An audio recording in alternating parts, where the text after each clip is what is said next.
you're really trudging through aspects of like business that you're super unfamiliar with, like that's when it becomes really hard. And that's one of the reasons why we wrote the line, you work too hard for it to be this hard, because again, that it's going to be hard, but it shouldn't feel like it's a grind every day.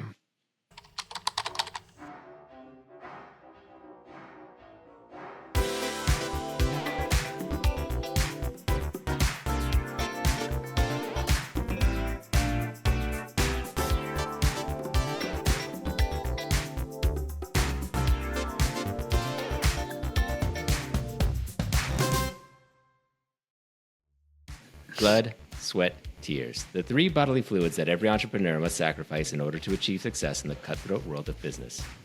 Blood, Sweat, and Tears is, not coincidentally, also the name of the world's greatest consulting firm for agencies. And the founders of that company are here. Thank you for joining us, Eric Brown and Nora DiNuzzo of Blood, Sweat, and Tears. What an intro, Sam. Yeah, thank you, Sam. Yeah.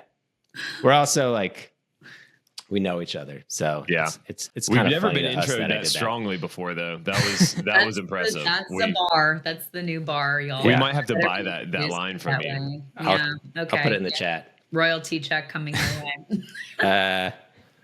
So, you guys separately in your lives have a lot of experience working at agencies in different capacities. What was sort of the inciting event that led you to band together to create Blood, Sweat, and Tears? And I guess tell us a little about what you do as well. Yeah. So, I was in-house at an agency for about 6 years, and then I spent about 9 years consulting into agencies. And in that consulting, it was really around growth. It was an outsourced growth firm. And the reality is we were just implementing the same tactic for every agency. And there was very little kind of customization to it as a tactic. And I just always saw that falling short. It was consistently seeing the challenges that agencies were facing regarding growth and how desperately they wanted to overcome it and how desperately needed to overcome it. And it just wasn't, in a lot of cases, it wasn't natural or what they wanted to be spending their time on. And they wanted to make an investment in a solution. And one tactic wasn't the right thing. And so fast forward to Nora and I, we had been industry colleagues for years. And at this point, Nora and I had both split off and we were each doing our own thing. We each had our own consultancy. And we got reconnected through a mutual friend that I think got us all connected through First gen. First gen entrepreneurs. We all have that in common. RIP. So we kind of came back around from that standpoint.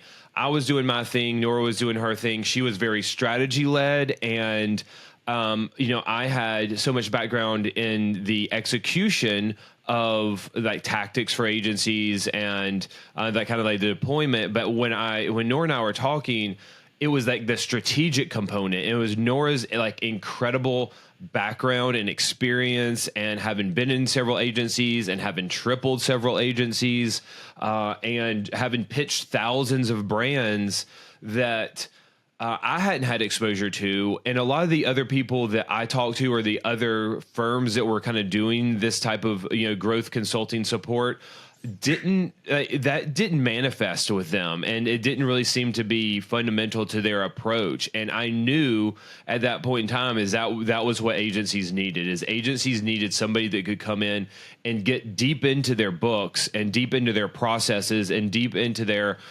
positioning, and to be able to tie all that together to then go and do the right tactics. And that's just a fundamental aspect of what Blood, Sweat, and Tears is. When we built it, is strategy dictates the tactics. It's never vice versa. And is kind of cutting to the chase a little bit, but so many agency owners, when they think about growth, they think about tactics, because the tactic is the thing that's closest to the new dollar, and that's what everybody wants. And so oftentimes we were seeing agencies doing the wrong things, doing the right things but not long enough, not having the right context around them. And so Nora and I just, through conversation, we realized that we had what we felt to be a someone unique opportunity in a crowded field to be true partners to agencies to align and impact growth. And that was another fundamental aspect of building Blood, Sweat, and Tears was we wanted to set ourselves apart, not necessarily for the sense of differentiation, but we wanted to be a partner. And we saw a lot of these other consultancies and firms out there that were not partners and really had no intentions of being partners. And what Nora and I wanted to do was we wanted to have some risk involved because we feel like as a partner, you don't just share in the champagne celebrations or, throwing hundies into the sky. It's you also share in the risk and the challenges that we all face as business owners and the market and the factors that we don't have control of. And so we, from the beginning, implemented what we call a risk mitigating comp model. And what that means is if we align on a goal with a client, with an agency prospect, and we move forward with them, if we don't hit that goal, we give back part of our retainer. Because what Nora and I were not willing to do was show up, over weeks and months and quarters and a year and say, oh, you know what? I'm sorry, Sam, we just had a really bad strategy, or you know what? Those tactics actually didn't work. Sorry, you're out, all this time and all this money. And so, again, those were kind of the fundamental things, Sam, were being a true partner, helping agencies understand what it was going to take to get them from where they are to where they wanted to go, and building a strategy that defined the tactics that we could then help them implement. Because most agencies are missing two things: a clear strategy to get them from where they are to where they think they want to go, and then the expert resources to manage and execute that strategy. It's one, if I knew what to do, then I'd probably be doing it. But also, most agencies are not built with the internal non-billable, capacity to actually go and consistently do new business stuff. And so that's why we wanted to, again, kind of jump into the water with, with all the other quote unquote growth consultants. Yeah. I've noticed that you can get by without a strategy if you're lucky for long enough, which I think was the first few years of our company's life. But then when things started to our luck started running out, we had nothing to fall back on. So I'm wondering, what are the conditions that the companies find themselves in when they reach out to you? What is the last straw that makes them say we need outside help? Yeah, I think, some of the things that we see, Sam, are, exactly what you just said. You left a company either on your own free will or not by your own will. It's interesting. Eric and I have the two sides of that coin. One of us YOLO'd out of there, and the other one, unfortunately, was part of a reduction. So, you sometimes find yourself in an entrepreneurial moment for different reasons. But for pretty much everybody we work with is a founder of their own company. And so they're doing this thing. And most of us start where you would think we start with those businesses, with our networks. Who do you know? Who knows you? Who's worked with you before? Who can recommend you? And so many of the agencies we work with get by on their network for 1, 2, 5, 10, 20 years. And then eventually, every network, as big as it could be, as good as it could be, will run dry, will run out, or just people won't be in a buying mode at that moment in time. I think the stat for B2B companies is that, at any given time, however many people are in your network, only maybe 1, if you're lucky, up to 5% might be in the mode to buy what you're doing right now.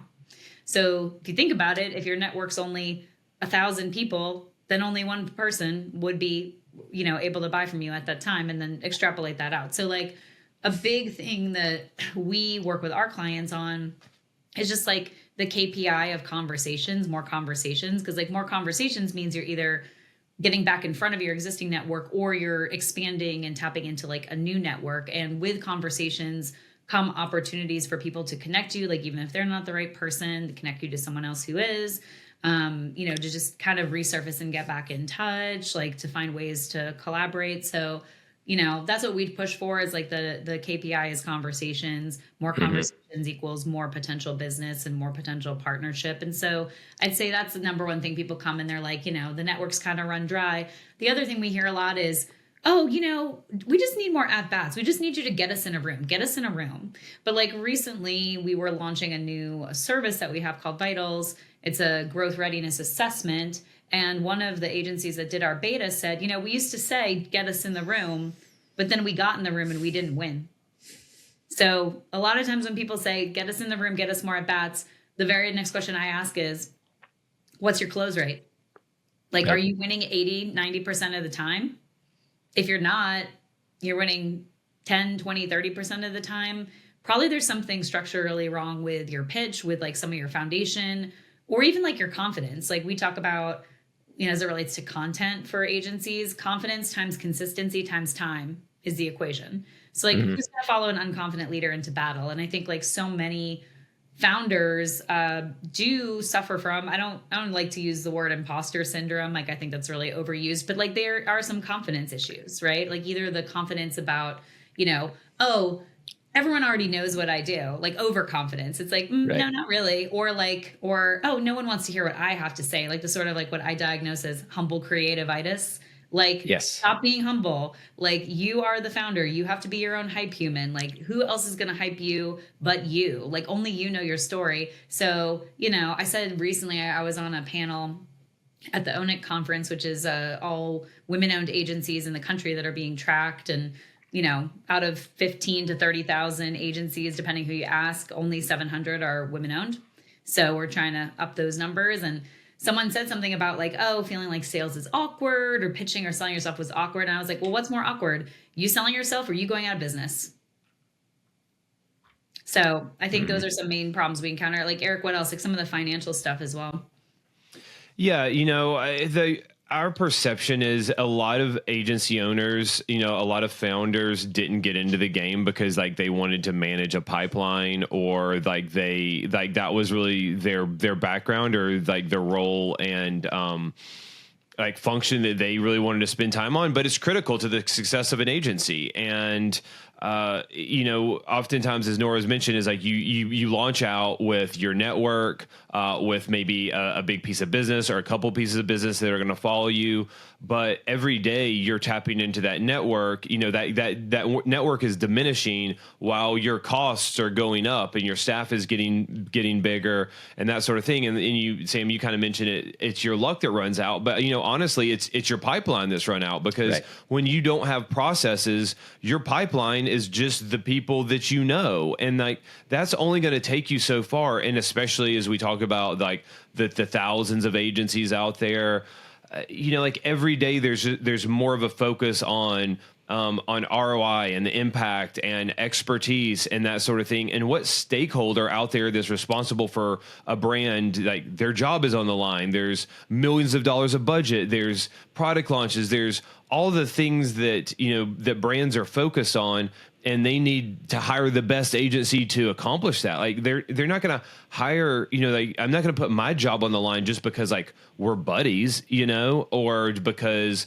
like you had a really artistic website. Like I need for you to be able to articulately communicate why you can, that you understand my problem and that you've solved this problem before. And so being able to do that, and then having consistent process around, creating pipeline. We say all the time, like pipeline doesn't solve every problem, but it really opens a lot of doors, and it makes things a lot easier for agencies, because the more that you can say no to, it means that you're saying yes to the right things, and saying that means you're saying no to that, like, shot in the dark that you're taking on this assignment or this RFP that you might be able to land, or this piece of business that like you really don't have expertise in solving, but like as an agency, like you can position yourself and make it sound like you can solve that, but like you don't have the expertise, you don't have the resources, you don't have the tools. And so now you've got to bring all those in. And so immediately, like you went from $1 million assignment to $1 million assignment with no margin in it, and again, those are the challenges that we're seeing, is agencies running on dangerously low margins, low profit, because of a number of things. And oftentimes, again, it's lack of pipeline. Like, yes, there are other fundamental problems in regard to like resource allocation or category focus and, just a number of things that go into profitability issues. But that often comes because they've wanted to cast this really wide net. They weren't able to hone in and allocate their resources to a specific capability, specific industries. Is now like, oh, we've got to do a little bit of everything. And so that becomes untenable pretty quickly from the standpoint of, creating efficiency around that. Yeah, and I think another reason that we get into profitability problems, especially creative agencies, which is like my background, I know your background, Sam, as well, is like we undervalue our creative, or we allow our clients to bully us, or procurement sometimes into bullying us into undervaluing that aspect of the business. And like this like dates back to like the Mad Men era, right? Like that's when we used to have like these really high media commissions and margins. And so people would like give away the creative for free in the pitch because they make all the money in the media. Then media became democratized through programmatic, yada, yada, yada. Now we've sort of trained our clients to get the creative for free, which is really where our intellectual property lies. So I could go on a longer spiel about that. But in essence, like, because we've allowed creative to be undervalued, but yet we are so perfectionistic, and like a lot of us are really in pursuit of the craft. That's why we stay in this crazy business, is because we love the craft of advertising. And like the obsession with craft also leads you to like overinvest and like nitpick and add more and like all the way up to like the pitch or the thing being delivered, right? You're still tweaking it. And all of that like eats into your margin, and you didn't have much margin to begin with because the creative was devalued in the eyes of the client. And now it's getting even worse with AI. So it's like, all right, make this math. Like, how are we going to be profitable with this business? I mean, I think the inverse of the AI thing is like a lot of those tools can actually up your profitability. So that's something we're seeing in the industry now, is how can you use some of these efficiency tools and process tools to be able to like make back margin where maybe you previously gave it away by undervaluing yourself or sort of over investing in the servicing of businesses.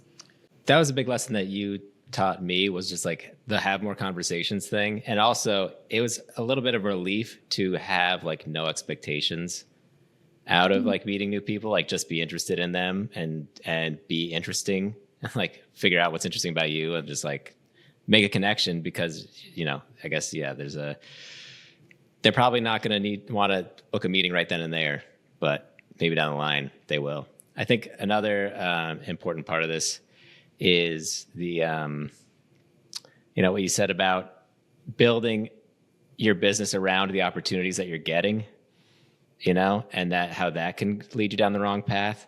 And it seems like there's this very inefficient thing where I guess people are being sold, projects that by agencies that don't really know how to pull them off because they feel like they have to kind of fake it till they make it. So that's not great for the client. And then of course the agencies aren't making that much money and maybe not doing as good a job as the ones that probably should have gotten the job, right? Totally. Yeah, so, I mean, it's a vicious cycle. And again, it's because most agencies aren't built as sales operations, and like we understand the reasons why. I mean, same, like you could speak to that. I mean, like I don't know that like that was like your natural inclination. You've got like very high creative capacity and skill set and like the executional side of it. But again, like we see this all the time with really incredible agency owners, but like that's not what they want to do. I mean, Nora and I had a conversation recently with an agency owner, and he came from a big holdco agencies and like went off and did his like to start his own thing. But he was like, I was just used to getting handed pieces of business, and like he had incredible craft and skill set and could manage a team, but like he wasn't thinking about the standpoint was like, oh, where does this come from? Like it almost it figuratively just fell from the sky and landed on his plate. It's like now it's just like, how do you do this work great? How do you make it more efficient? That's what he's thinking about. It's not how do you get it. And yeah, like all parts of the business are hard, but finding the right pieces of business is critical. Because saying like when you started 8 a.m., like you had a vision for what you wanted it to be. And if you don't have, you can tell us if we're putting words in your mouth.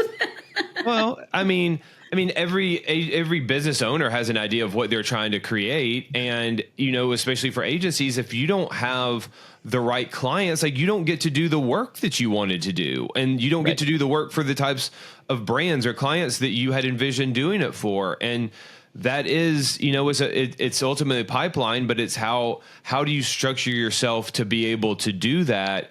And being highly intentional about that is what gives you that freedom and that flexibility. And yeah, it's hard, but if you're just a big open net and then anything falls in it, like you only wanted to eat tuna, but now you've got octopus and you've got dolphin and you've got, a little whale over there, like that really becomes inefficient in almost every capacity of the business. Right. And that's also where we start to see agency owners just really get drained, because like it's always going to be hard. Everybody knows that it's hard. Like that was never, the facade was never like this was going to be easy, but it's when it's really hard and it's not what you want to do. And, you're really trudging through aspects of like business that you're super unfamiliar with. Like that's when it becomes really hard. And that's one of the reasons why we wrote the line, you work too hard for it to be this hard, because again, that it's going to be hard, but it shouldn't feel like it's, it's a grind every day. Well, yeah. Cause I mean,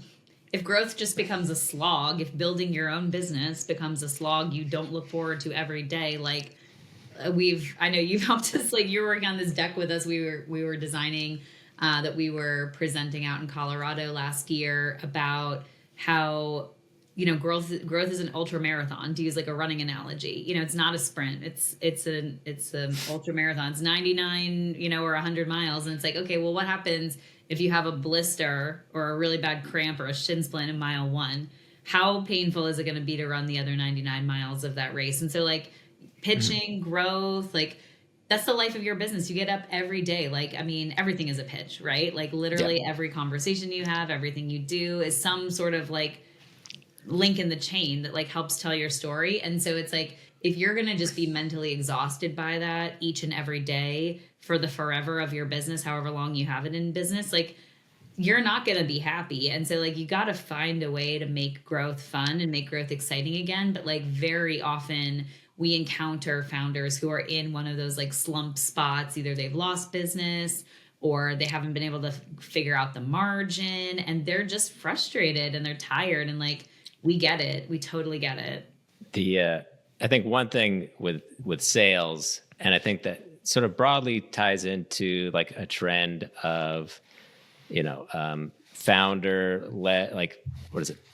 Sort of companies where the founder is very visible and is like the spokesperson of the company. Like that's more and more anything, it's been noted that like anything that, if you want a company that like takes off on social media, it has to be about the founder and like your story and stuff. I know so many people find that to be just completely odious, don't want it to be about themselves, don't like social media, don't like whatever. Likewise, I'm like not the kind of person who wants to talk to a stranger about their business and ask them prying questions and talk about myself, right? I just don't want to talk to a stranger. Really, Sam? You don't? That's me. No. But you helped me overcome that. But I think that it's like, but that's like common advice is like, you should learn how to, you learn your elevator pitch, learn how to like stand assertively and look confident and stuff. And it's like, I wrote that off as like, come on, if I just do good work, it'll get recognized. I'll get more work, which is just like clearly. And it's also, that's something I believe, but also is fundamental to like what we do is that people aren't rational. Good work, like good products don't get bought just because they're good. Yep. So of course, especially hypocritical to believe that in our field. Yeah. We say best kept secrets go out of business. Like you cannot stay a best kept secret. Like that's really dangerous. Like how many times in your life, in your community, wherever you live, has like one of your favorite restaurants or one of your favorite boutiques gone out of business? And you're like, man, I just wish more people had known how good that was. And you're like, I was part of the problem. I didn't give them a review. I didn't tell anybody about them. You as one singular shopper can only shop so much, right? It's like, those businesses have to always be getting new shoppers and new people aware of them. And like when we're not focused on getting new, that's kind of like that whole how brands grow and stuff like that. It's just like people have this fallacy that like, oh, well, like the whole 80-20 principle. They're like, if 80% of revenue comes from your 20% best customers, oh, well, we'll just get more out of our best customers and squeeze more out of them, more like repeats. No, like, I mean, how many breakfasts can you eat a year, and how many days can you go work out at the gym a month? You know what I'm saying? It's like, you can't just always squeeze more out of the same people. You have to always be expanding your pool of new people and be able to get from them as well. Whether you're selling products or services, it doesn't matter. That's the same. I mean, we have a lower bar and barrier for when we're selling high ticket, low volume services than when you're selling high volume, low cost goods like LaCroix. You know, you got to move a lot of cans. We don't have to have a lot of clients per year in our model, which is great for us. But even still, because it's a very high ticket sale, we have to do a lot of convincing. People have to be convinced. Like you said, Sam, like, just because someone meets you for the first time doesn't mean they're going to open their checkbook. You know, the funnel is, you know, awareness, consideration, conversion. And it follows along that, you know, we have to know someone, like them, trust them to then give them money. So that's when people get all nervous about going to these networking events or speaking, or, you know, oh, I have to pitch myself. I have this one chance to pitch myself. No, it's just one link in the chain. Again, it's like, you're just getting people aware of and knowing who you are. Take the pressure off yourself that, like, that's your one and only golden opportunity. I mean, literally, unless you're on Shark Tank, like, yes, that is your one opportunity. But, like, literally anything else in life that is not Shark Tank, you don't have just one shot. And honestly, it's almost worse if you try to, like, you know, jam your whole life story, like make people drink from a fire hose. Like, just sprinkle the breadcrumbs, just give them a little taste. Let them follow along. Let them follow you. It's kind of upsetting to see somebody like come up and start reciting some kind of thing that they memorize, and they're like a little nervous, and there's just like, oh, come on. No, you feel bad. You're like, dude, like, I'm just a person. Like, just talk to me. Just tell me about you. Tell me about your cat. Tell me about your kid, your hobbies. Yeah. What are you eating for dinner after this? That said, this approach does take a long ass time to pay off. So that's why it is like, you do got to start like the fact that I didn't think about expanding my network until like last year is biting me in the ass, obviously. Right. No, it's never I was going to these events. It's never too early nor too late. Yeah, exactly. You know, I mean, like, you've got to, you know, what's like the Chinese or Japanese proverb is like, you know, when's the best time to plant a tree? You know, 10 years ago, when's the next best time to plant a tree today? But, you know, like, culturally, we're just, you know, we've become so accustomed to immediate gratification. You know, like, there's a solution, there's a pill for everything. And, like, it's just like, it's not the case for growth. You know, I mean, Nora loves to say, growth isn't 6-minute abs, but again, like, that's just how we've been conditioned as a society, and business owners think that, you know. And again, I mean, I come from a, like, you know, where I was, it's like, oh, like, you can download a list of 3,000 prospects and you can email all of them. And there was like a point in time when, like, that might get you something, but we're now so inundated with this transactionality of communication that it's like we're numb to it. It doesn't mean anything. You could get a really good email from a really qualified opportunity, or, you know, like, vendor or partner or whatever, and it doesn't even register just because we're immune to it. And you know, another thing that Nora talks about a lot is, you know, B2B is still human to human right now. And despite, you know, like, we are in a human, you know, a very human centric industry, you know, it's one of the blessings and the curses of agencies, but they're like, that still is the opportunity. So you have an opportunity to be a human and to solve people problems. And, you know, that's what it takes. And, like, those relationships are not highly transactional in most cases, if they're authentic and there's real potential behind them. Like, yeah, I can give you any spiel about anything, but that was one of the other fundamental things that Nora and I laid out is like, hey, we're always going to be honest about, like, you know, like, we're not engaging anybody for less than 12 months, because if you're not thinking about growth from a standpoint of, like, quarters and years, like, we're just not talking about the same thing. And, like, we don't have the time or the bandwidth. And, like, if that's what you're looking for, we're not for you, because, like, that's a fallacy. And there are the occasional things that can happen, but, like, you can't, that's not a system, you know. Like, we want to work with agencies that are thinking about systems, about growth and scale over years. And, that's not a light switch that you just turn on. And unfortunately, too many people still believe it. There's still enough LinkedIn, you know, 10x your business posts out there to catch some of these owners and get them to believe it.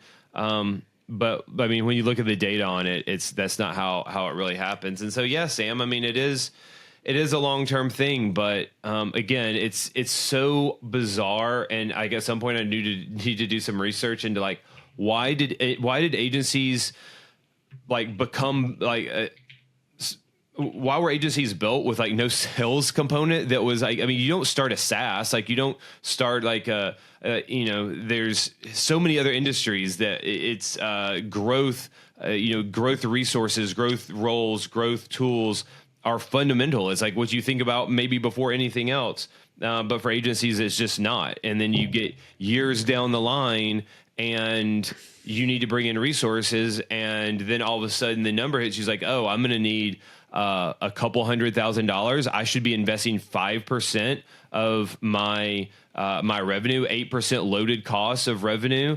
in growth. And you're like, I don't have the margin for that. Like, and again, that's where things get off, and we're trying to help course correct that for agencies before they get into a spot where it's too dangerous. I really want to talk to you about how you diagnose the problem with your clients when they come to you. They probably come, they like trauma dump, and then you have to like pick apart like what the hell's going on there. I mean, we talked about sales, and we talked about trying to do too much, trying to be everything to everybody, I guess, and that causes sort of operational issues and reduces profitability. Are those the two biggest ones?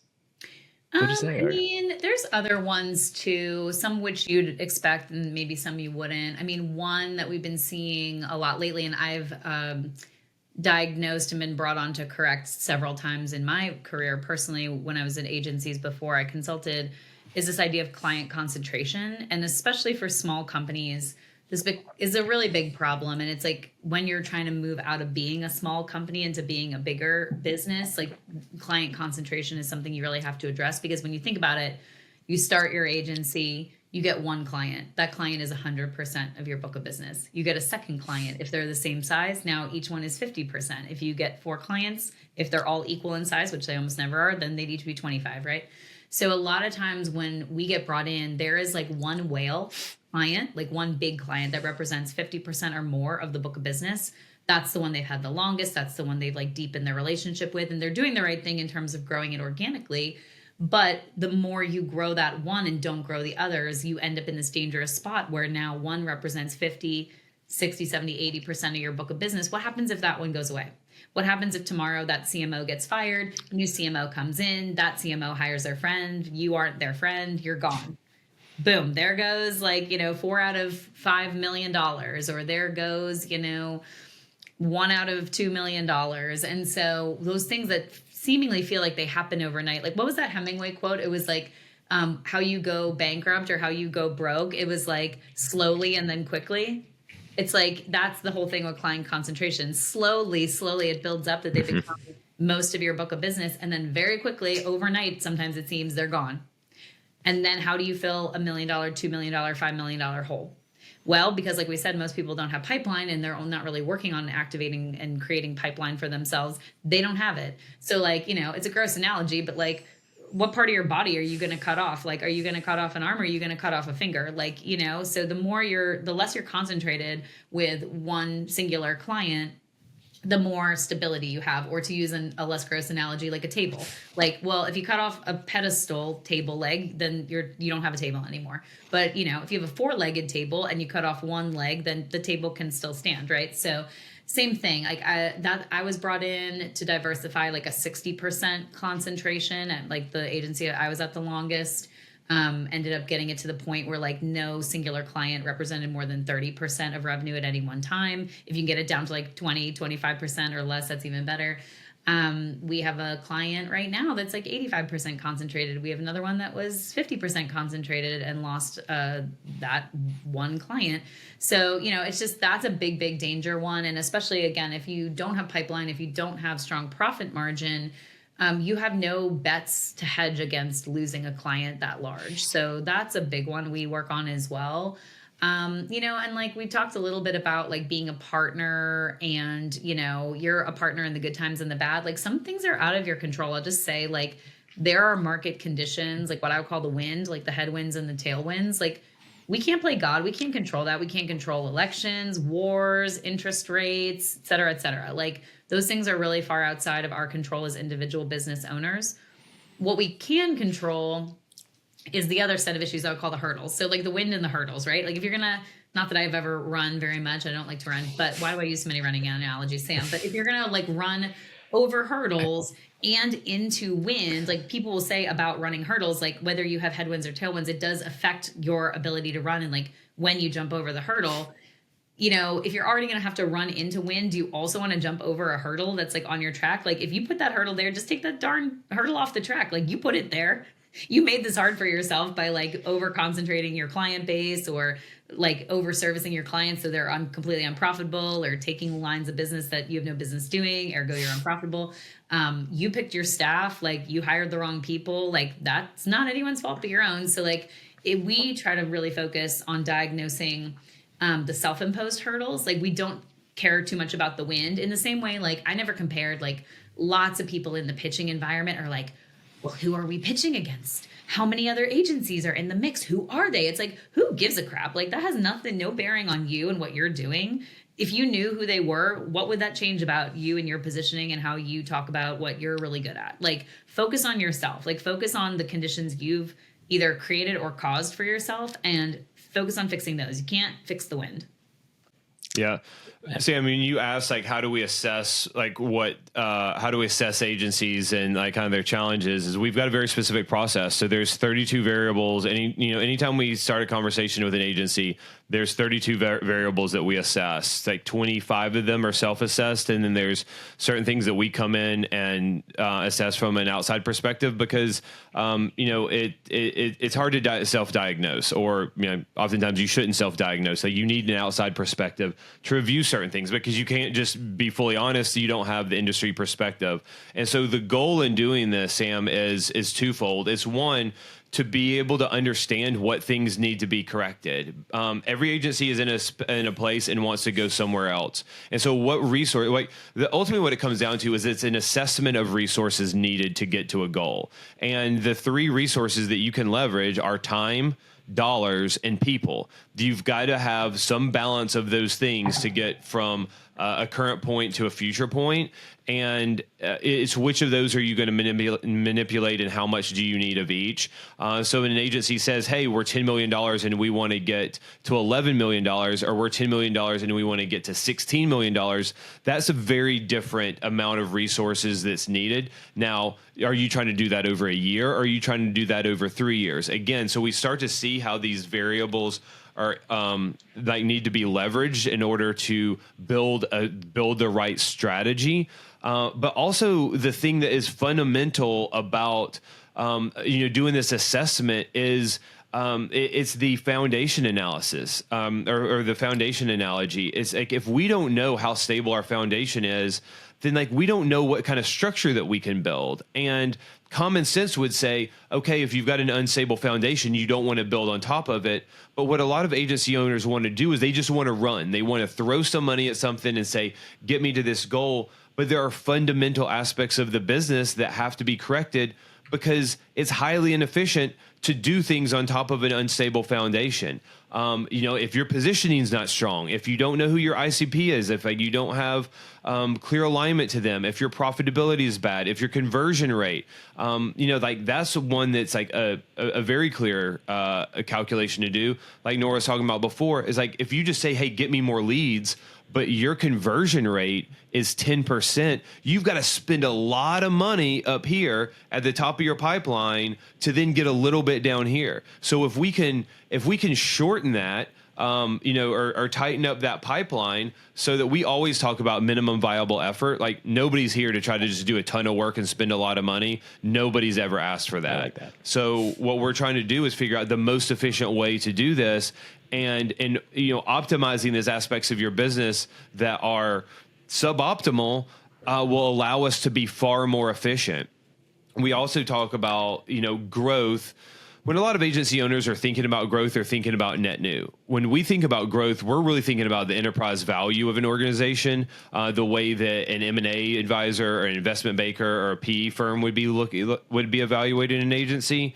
And there's three main factors that are impacting the value of their three financial levers that are impacting that. It's account retention and organic growth. So retaining your accounts and growing your accounts. It's net new, of course, but then profitability is the foundation under any of that. Because if you win $1 million piece of business, but there's no profit in it, you really don't have anything.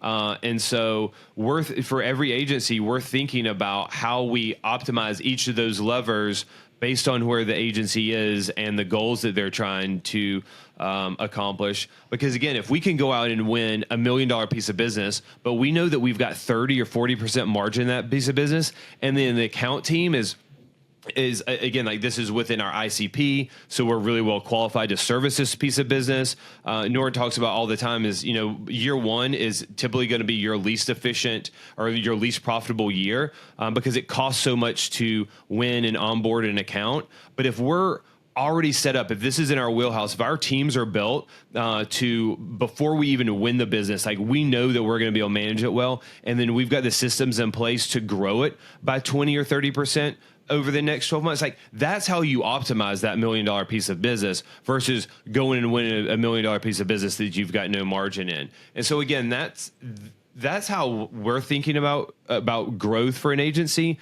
And again, it's not even really growth. It's really about more value optimization, but it starts with analyzing the attributes of the business, and again, if there's things are broken, we're not going to turn a blind eye and tell you they're not broken because again, we don't have the time and we're not being a good partner because of our partnership model. If we go into partnership with you and all these things are broken and we told you that we are going to be able to fix it in this period of time, and actually knowing that there's a lot of brokenness, it's going to take more time, then we're in the position to have to give back a very significant portion of our margin. And so that's not the place where we want to be. Yeah, and I'll say we're not always the right solution at the time. Everyone says they want to grow, but when we get in under the hood, we had an experience last year where, this all looked good on the surface, right? Really great agency, worked with incredible brands, very niche specialty. We like a specialist over a generalist. It's much easier to sell as business developers.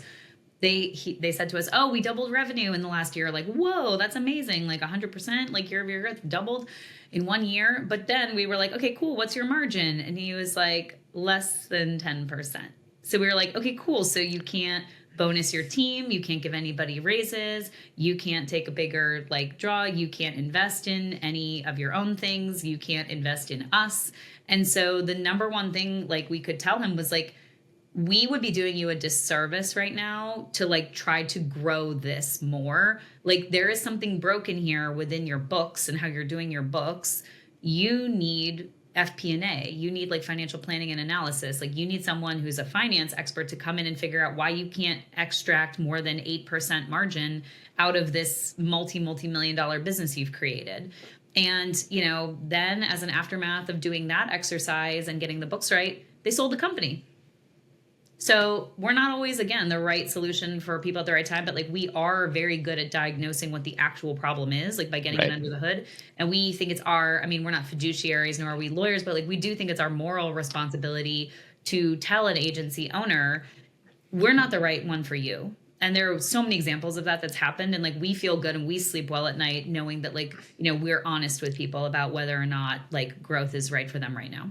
So if you're an agency out there, get a diagnosis for Blood, Sweat, and Tears, and to give you the honest truth. And then for everyone else who's not a business, you need to think about these things. Think about, are you growing in a sustainable way? Do you need to look at your books, or, are you focused on the right metrics of sales? Your close rate versus your number of leads versus everything else. Yeah, we didn't talk about this, but I'll close with this thought because this applies to all businesses, not just agencies. We talk about, said earlier, the goal dictates the strategy dictates the tactics, never the other way around. And when you think about your goal and your strategy, you kind of have to think about what mode of growth are you in. And so we have 4 modes of growth we talk about. It's easy to remember. It's a mnemonic, the 4 S's. stabilize, sustain, scale, or sell your business. Every business, not just agencies, can relate to that and can really think about self-diagnosing, like, am I trying to stabilize? Like, have I had a big loss and I'm trying to get back to flat? Like, was I here and I'm down, I'm going to get back up? Do I want to just kind of be like stable, steady, small growth, like just stay the same size, which is like, what people would call a lifestyle business? Or you want to do the typical American thing and scale your business, but scale can look like this or this or this or this. It really depends what your definition of scaling is. And then ultimately, like, the only two consistencies in life are death and taxes, or certainties, whatever, death and taxes. So like, you're going to exit your business eventually. You're going to leave the planet eventually too. But like, what are you trying to build? And can you optimize it? And can you build it structurally, foundationally, right foundation now, whether you're just starting out or even if you've been in business, reshore up that foundation, because eventually you're going to want to sell it to a buyer, to your family, to the next generation of ownership. Like Eric talks about it all the time. Like, who would buy a house? We're all homeowners. Who would buy a home, lock the front door one day and throw the keys down the storm drain and just let the house rot? You would never, ever do that. And I think Cindy Gallup has said, if you build any business, everybody follows Cindy Gallup if you don't already, if you build any business whatsoever, it has acquisitional value to someone. It has acquisitional value to someone. So you are building something of value. You should optimize that value so that you can either keep running this very optimized, profitable, wonderful, yummy business, or someday you can sell it. And also your intellectual property is worth money, because we're a people business and it's about the brains, and what comes out of your brains is intellectual property. I'm going to be buried with my company like a pharaoh. I don't know how, but Wait, the 8 a.m. is kind of like a sarcophagus. I don't know. Yeah. I just got your magic 8 ball in the mail. So thank Oh, you. yeah. I meant to tell you thank you. My daughter's been 3 helpful. and she's mesmerized by she's like, I how feel like does it it would be a know? really cool like crypt like entry. I mean, it's infinity. We just learned today in a trivia that the groundhog, Phil, Punxsutawney Phil, he's actually immortal and he's lived forever and he's the oldest creature on Earth. And so, this is kind of like the infinity symbol. Like I think 8 a.m. will live forever. You will live forever. Oh, good. All right. Yeah, me and Phil. Do you have time to give some unsolicited advice? Ooh. Or do you got to get going? Unsolicited, unhinged advice. Let me see. What's Got 1 minute. What's our next thingy? I've got to do I have time. a resource. I've got to do a resource mapping exercise with a client. I have time to give unhinged advice. Sure. That sounds like a blast, Eric. Yeah, no, I mean, But honestly, Sam, I would say, unsolicited advice is just talk to somebody. Like, talk to somebody like outside that you perceive has some expertise in growing their agency. Just like have the conversation, like what's needed. Like, don't make assumptions. Don't like let your ego get in the way. Don't just continue falling in the same trap. Like, accept that like it's going to be work and that it's going to take you a little bit of time. But also, again, whoever you believe in, there's a lot of individuals out there that have some perspective on this, and just find something that you can systematically approach and make an impact on. That was fantastic. I meant unsolicited advice as the segment of our show. Unsolicited advice is part of the Please Advise thing. We texted months ago about this. It was a little more timely, but we wanted to give advice to Red Lobster. That dragged in November. It dragged itself out of Chapter 11 bankruptcy. They have a new 35-year-old CEO who, as far as I can tell, took the endless shrimp off the menu, and now they make money. And that was all they had to do. All I had to do is Imagine that. Just stop giving away your services for free. Stop giving away all your food for free. Talk about not knowing your audience. You didn't know people would eat as many shrimp as humanly possible if you gave them the option. So they also talked about how they're trying to appeal to younger people with social media. And they launched a new menu. It's a smaller menu. It's more profitable. So I guess they're doing okay, but it does feel like this segment of restaurants where it's like in between high end and fast food, or I think you call that fast casual, but I guess fast casual is okay. I think that's what like the Applebee's segment. You got to get out. If you're one of these restaurants, you have to change, right? I mean, the Texas Roadhouse is crushing it. I feel like always. Are they? I don't know. People love Texas Roadhouse. Eric, do you have any advice for Red Lobster? I have no, just for people to stop going. I mean, it's honestly like it's concerning that people would eat an endless, for someone that can source an endless amount of seafood, that just gives me a lot of pause about the quality of the seafood and to consume. Is it even seafood if it's endless? Yeah. I feel like that's antithetical to taking things out of the sea. I think there has to be an end to what's Yeah. Yeah. I would suggest people love the biscuits, right? Yeah, doesn't everybody go for the biscuits anyway? I mean, I don't know. Biscuits. That's what I say. That's my unsolicited advice. Those biscuits. I would pivot to being like a Southern style restaurant. I feel like that's. Can you just become a biscuit shack? Yeah, I don't know. I think biscuits. Is it lobster? Do you want some biscuits with your lobster or lobster with your biscuits? I vote the latter. There's something about like how Popeyes works because it's like the Louisiana, fried food place. I feel like, I don't know. I think tying your restaurant to like a specific culture that's known for having good food is helpful. I don't feel like this part of the conversation is going to fall apart without me, nor was any part of this. But carry forth. Anything else for Red Lobster? That's my thought for them. Yeah, those biscuits, I would say. I mean, I'm from Boston originally, so you could really lean into the lobster. Like you could just the pronunciation. You could maybe like I feel like Ben Affleck and Casey with Duncan has been successful. So if you want to just kind of like reposition it to being like a Boston, like a New England thing. Like, that is where lobsters are from. I mean, obviously they're all from there. There's literally no other ocean. There are no other lobsters in the ocean but the ones in the Boston Harbor. Etc. I don't know if they're any good. There's I don't know if the coast of New Jersey and Delaware have good lobsters, but I don't know. No, I mean, I'm obviously a New England snob now residing in Western Pennsylvania. Yeah, there should be, a New England. Either way, I think the idea of tying it to geography that has a culture that people kind of trust to cook this kind of food versus true. Just there's a high bar of trust for seafood. I mean, sushi, like raw fish or even cooked fish. I mean, Eric actually got a parasite from fish this past year, which was crazy. Like that was undercooked. Like, so yeah, you gotta be careful with like seafood, man. And then some people are allergic to shellfish. I mean, it's kind of like a ticking time bomb. If I was going to start a restaurant, I don't think it would be seafood, just personally. Too many barriers to entry and too many places to go wrong. By that same token, though, when a restaurant has tinned fish on the menu, it's like, that's for me to eat at home.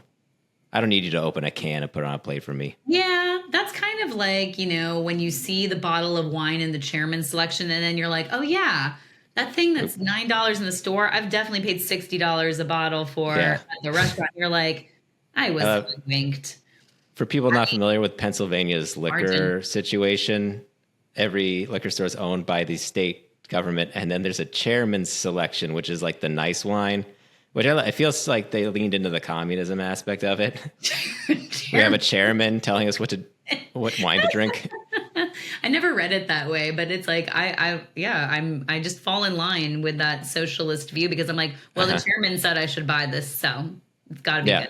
The chairman's tried it all, personally. Okay, good luck to Red Lobster. Good luck, bless with that. We'll be rooting for you. Then, if the new CEO sees this, I don't know. It's be a big change, but go for it. All right, one more unsolicited advice thing. I want to run through this Reddit thread because some guy said, "Oh boy, post your SaaS and I'll give you a detailed marketing strategy for free." Why? Why are people volunteering to work for free? What is wrong with you? Free is canceled. Okay, I've seen. I don't know. I think it's fun, but this person basically said, like, do targeted ads and like post on Reddit. I don't know. It wasn't that detailed of a marketing strategy. Here's this first person. Recently launched getlockedin.tech. Block out all distracting websites. Okay. So this is basically You're like a going to website. a website, I assume you wanted to go there.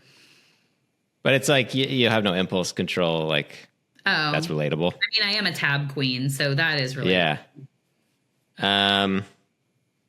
Locked in. It's a good name because people always talk. So this is like a flow state thing. This is like a get in your flow state and stop being distracted by like LinkedIn and whatever other bullshit you like to go like. Yes. So it's for procrastinators. Okay. Yes, for procrastinators. Okay. I guess it doesn't have the kind of aspirational element of like, commit to your hustle, get rid of, TikTok, that kind of thing. It's very this is missing what I usually talk about with our clients is like the bridge of empathy. It's like we're like in B2B selling, it's always problem, solution, problem, solution. It's like, okay, well, what about the bridge between the problem and the solution, which is here's your problem. I really understand your problem and I understand what bothers you about said problem you have. And here you are in the muck and mire over here, and I'm going to hold your hand. I'm going to walk with you across this bridge into the shining golden promised land. I'm going to fix your problem for you. That's why people give people money.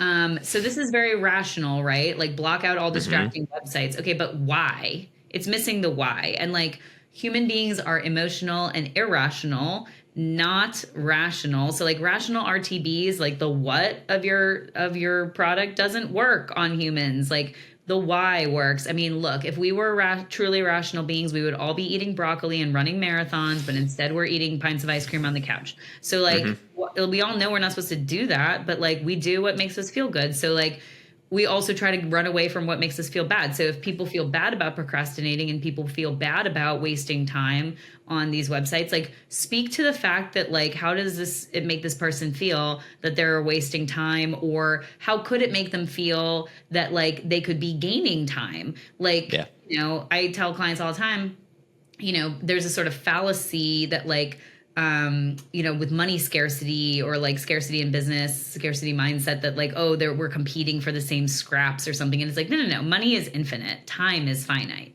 So like, I think the hook here has to be around like getting more time back or using your time more efficiently. And how do you feel? How much better would you feel if you were using your time efficiently than inefficiently? And what would your life look like if you got more time back in it? That's what flow state can do for you. I think also even just people understand what flow state is. Like, I think that's a missed opportunity to even be like, get into your flow or stay in your flow. It's like, talk about like if people understand flow state, they'll know what the end benefit of that is without you even saying it. So like even that could be something. And when you say flow state, it's like almost like people are like, flow state. Like people, when you experience it, you almost have this little like high from it, right? So it's like there's a somatic experience to just even hearing the words flow state. If you've been in one, you're like, I want to like get back there. So I don't know, tapping into like the emotional and the irrational and the why. I mean, go back and watch Simon Sinek's Start With Why. You know what I mean? That whole talk, like, people like to poo-poo him, but like that thing is timeless. Like if you need a refresher, go watch that again,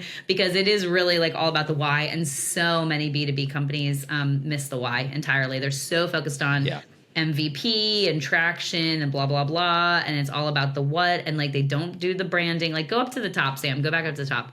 Also, before we go back up, I just want to say they need to emphasize that it's $15 forever.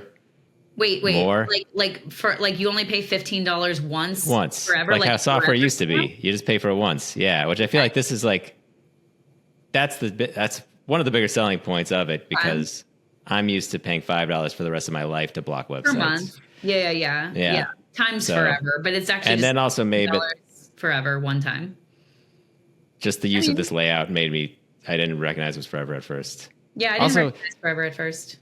Yeah, so that's good. But I was gonna say, back up here. This is all the way to the top, all the way. What is this what is this cockamamie like little lock graphic? You're locking up your.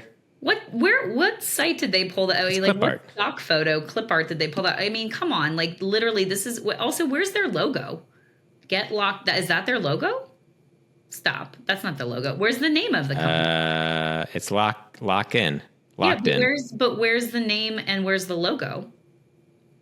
So that's the logo. I don't know. Yeah, but I guess so. It doesn't say locked in. So if you're not re-emphasizing your brand anywhere, like it's literally missing all branding. Also, your brand is a clip art. Like this doesn't say, even though it's only $15 a month, so that doesn't say premium either, but like, or $15 forever. Like why would this is highly valuable? Like if you can help people get into flow state, first of all, why are you giving away for $15 forever? You should charge more for this. Unless you just a lot of people need this. I don't know that many people need this. I would charge more to less people, and I would try to speak to people who like want to get and stay in flow state. Yeah. Anyway. Yeah. And I just I just fell into the trap of doing this work for free, like this guy on Reddit. No, that's the point. That's the point of this. Well, here's the thing: we're making content, which the whole art of content strategy is making something useful that gets people interested in your expertise. That's true. This person has 2. All right, rank one on Google and increase traffic using AI. That sounds relevant to me. And then get a real design and dev team on subscription. Oh, these are both competitors of mine. Wait. There's a little thing. Can we play it? What? I'll go back. Hey. A boon. It's like there's a pronunciation thing on it right at the top because I don't know how to pronounce it. But there was a little audio thing on it that I have to imagine. Go back to it. Go back. A bun. A boon. Here? Boon. Like see what? Yeah. Okay. Aban. Did it play the audio for you? No. Aban. Aban. It said Aban. Aban. Okay. See, well, that's good because I would have been like.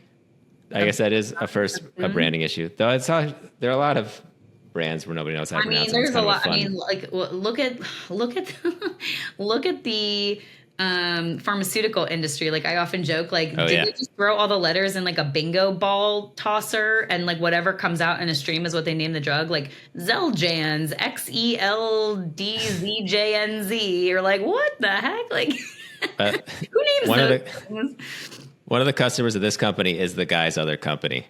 Drafts. Just a little small. Drafts. Radisson. Drafts with one S was taken also probably with 2 and 4. So this is 2 S's. 2. Okay. The logo makes it look. One was taken and 3 was taken. Wait, don't go. Hire a design and dev team on subscription. Oh, one of these content or creative as a service. I know these. Yeah. Yes. Yeah.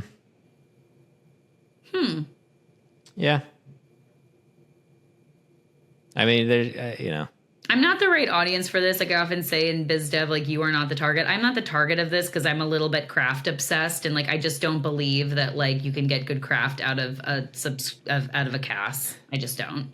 Yeah. I've never seen it, yet to have seen it happen. I'm willing and ready to be proved wrong, but like I don't get it. I'm not the target. There's another one called Superside.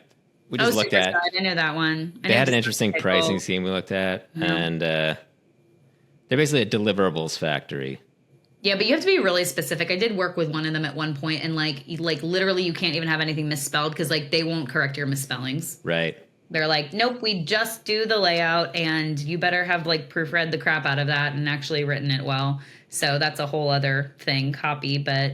I mean, I see some okay stuff here. I see some basic. Yeah, I mean, they're basically.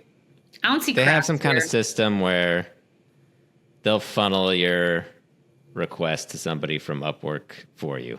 Well, I mean, my problem in general is like stuff like this. It's like, I mean, everyone needs design and everyone needs marketing, right? Which is like keeps people like you and I in business. But at the same time, the proliferation of content and just like crap content with AI, it's just like. It's like the flotsam of like the internet, it's like wading through all this like AI generated, like ugly, dumb crap that's like misspelled and bad. And it's just like, I had a conversation with my panel team when I was out at Own It. I went around the table and I was like, besides your own agency, Liquid Death and Mischief, what piece of craft have you seen in the industry and how long ago was it? No one could come up with anything off the top of their head. Like, and we had an election this year. We had, of course, the holidays. We had the Olympics. We had, yada, yada, yada. It's like, it was a year full of opportunities for craft that just like didn't happen. Well, it's interesting. When people, I've argued with people on like LinkedIn who are like, the future of advertising is AI. And I was like, no, the AI is obviously bad. It produces bad work. But like the reason advertising was bad before AI is because it was just, let's pick a celebrity people like, and then That's all it map is the whole right thing now. around that. Literally, the strategy is Snoop Dogg available to hawk my shit? Like, that's literally the strategy right now. And AI can't do that. But the reason behind that is the highest currency that brands can hope to obtain is authenticity. And actual people have authenticity. Brands can't really manufacture it on their own.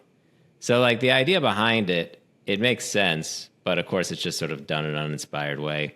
I mean, everybody would complain about, like, the ads aren't funny at the Super Bowl anymore.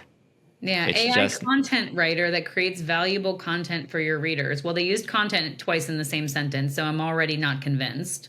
They didn't capitalize. They couldn't make up their mind on which Oh capitalization yeah, to use. are we doing initial case? So that in and of itself, it's Google compliant, human-like content, auto-published blogs, no plagiarism. I mean, it's cheap enough. Almost, we thought about doing a segment on the show where we How is it trial things. How is it no plagiarism though? I mean, I guess what it's saying is like it's not going to word for word. You could run it through SEO software to see if it's duplicate content. Here's the thing: I just put up abun.com into SEMrush, and their authority score is only 17. Oh, okay, all right. Well, they're coming along. They're estimated to get 214 organic visitors total a month. So when somebody's trying to pitch me on an SEO thing, I just see how they're doing on their own website. I just call Adam when people ask me about SEO. I'm like, I don't know, call Adam. Yeah. That's the thing is like I trust humans over like some of the SaaS stuff where it's like faceless, nameless, backed like reps by an SDR in my DMs that's like, do I have a thing for you? And it's like, dude, I am a business developer. Like, like I can see through this, right? Like, so yeah, I'm usually one to like trust humans over robots or SDRs. And so I go and talk to my people who I know are experts and who have actually like moved business and say, what do you use? What do you do? And I think like I'm old enough, I'm 41, like I'm old school enough that like I'll always probably be that way. I mean, I like to try new tech. Like I will say a couple places AI in tech has helped us and helped me as a business owner is the calendaring. Like we use a calendar called Vimcal, Vimcal. That is like Calendly on steroids. They did a little wrap report at the end of the year last year, and I was in like over 1,600 hours of meetings. Like that's like an FTE just in meetings of me talking as a consultant, which is why like, my voice has been hoarse lately.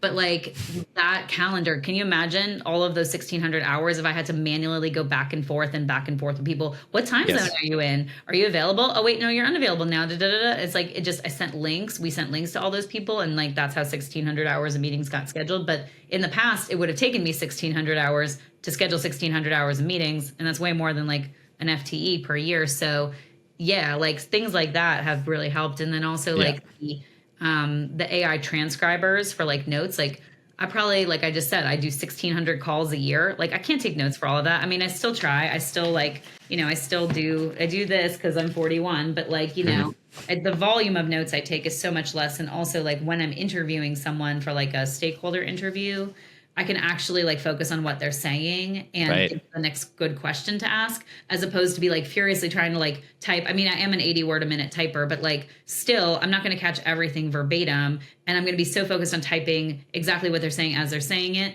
that I'm then not going to be ready to like ask the next good question. So I will say like the transcription services, like I like Fathom, Eric likes Avoma, like everyone has one they like a lot of people like Otter, like there's a lot of them out there and most of them are still free or very low cost. And so those ones are a lifesaver because also when clients will say, oh, I never said that, I'll be like, gotcha, bitch. Yes, you did.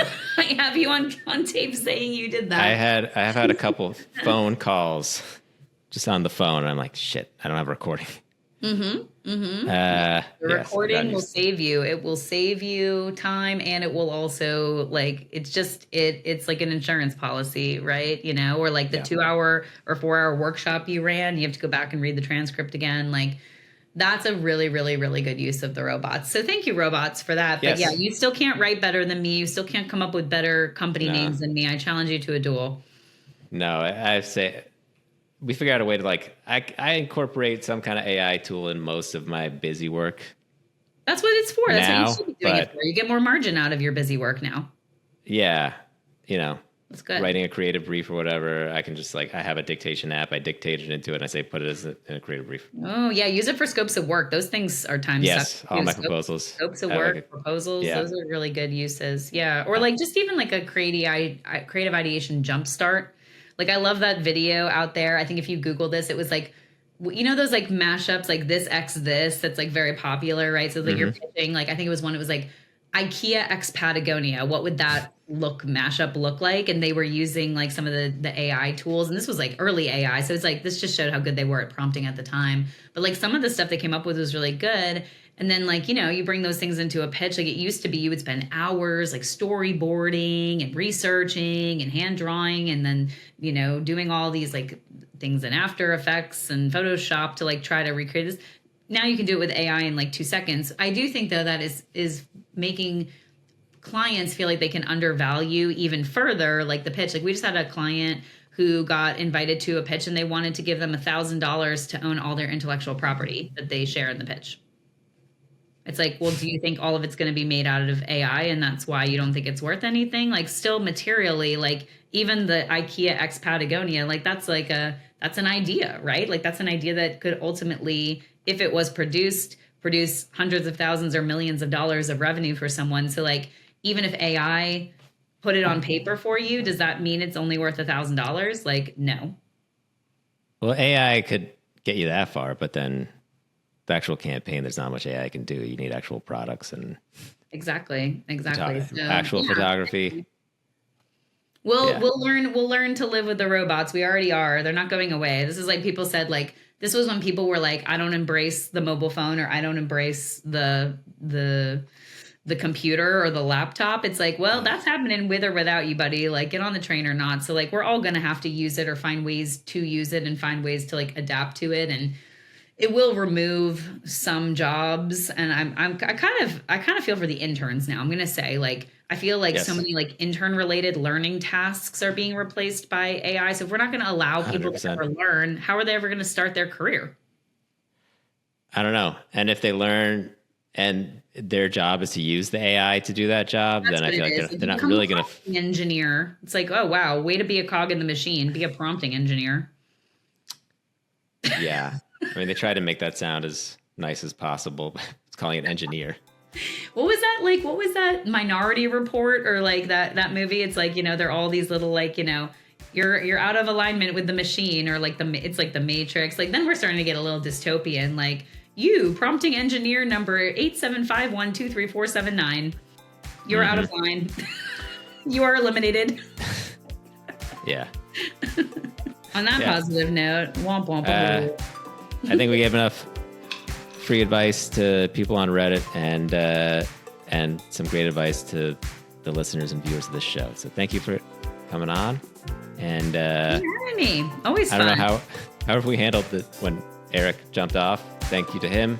Yeah, and, bye, Eric. Bye. Thanks for that.